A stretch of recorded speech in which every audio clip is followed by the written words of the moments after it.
Hello everyone.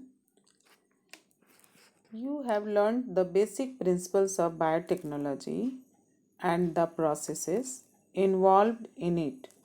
You have also learned that biotechnology deals with industrial production of a large number of biopharmaceuticals and production of genetically modified animals, microbes, and plants.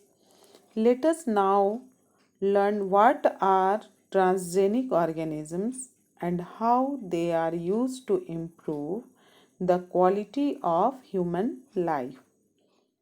Also, let us study the applications of products generated by using biotechnological processes and research areas in biotechnology. In this lecture, we will study in brief research areas in biotechnology. Research areas in biotechnology include genomics, bioinformatics, plant and animal biotechnology, medical biotechnology, environment and biodiversity, biofuels, product and process development, bioinstrumentation, human resource development and biosafety. ये जो दिया हुआ है यहाँ पे कि genomics, bioinformatics, plant and animals biotechnology, medical biotechnology and so on, ये research area है बायोटेक्नोलॉजी के. जिस तरह से ह्यूमन बीइंग्स के लाइफ डेवलप हो रहा है या उसके क्वालिटी जो डेवलप हो रहे हैं ह्यूमन लाइफ के, तो वो बायोटेक्नोलॉजी के क्षेत्र में या बायोटेक्नोलॉजी और जो इसका एप्लीकेशन है वो अलग अलग क्षेत्र में रिसर्च कर रहे हैं और हम लोगों के लाइफ को डेवलप कर रहे हैं, हम लोगों के लाइफ को आसान बना रहे हैं.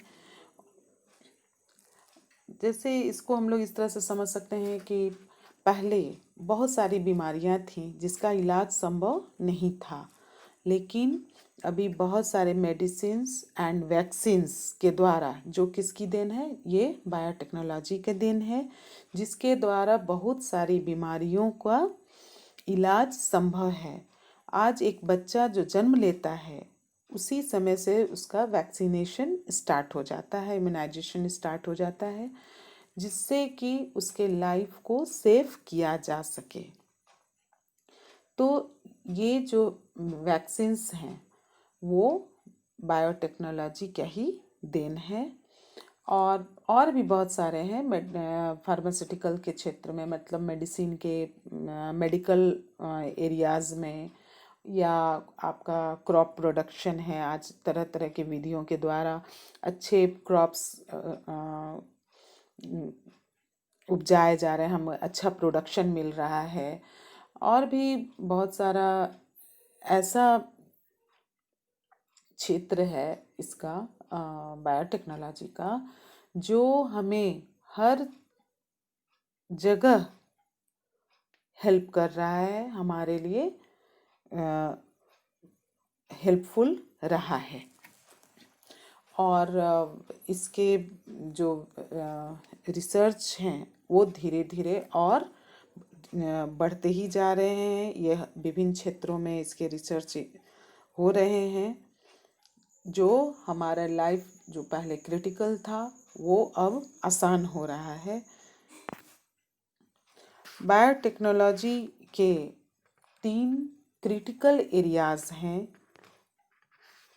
जो रिसर्च एरियाज़ हैं, जिसमें फर्स्ट है providing the best catalyst in the form of improved organism, usually a microbe or pure enzyme.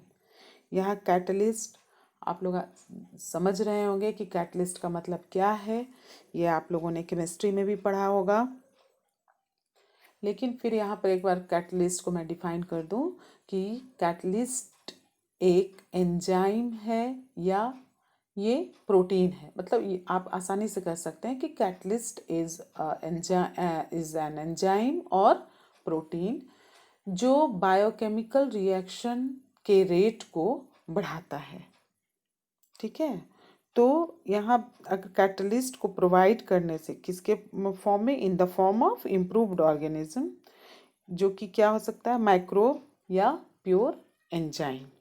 Second critical research area है creating optimal conditions through engineering for a catalyst to act, जहाँ पर ये catalyst काम कर सकता है। And third one is downstream processing technologies to purify the protein और organic compound. Downstream processing technology ये हम लोगों ने पिछले लेसन में पढ़ा है और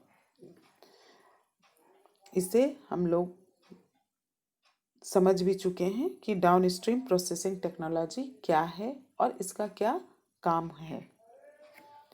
और अब इसके बाद भी हम लोग अगले लेक्चर में इसके एप्लीकेशंस के जो डिफरेंट एप्लीकेशंस हैं उसके बारे में पढ़ेंगे। आज इस लेक्चर को यहीं पे ख़त्म करते हैं। Thank you.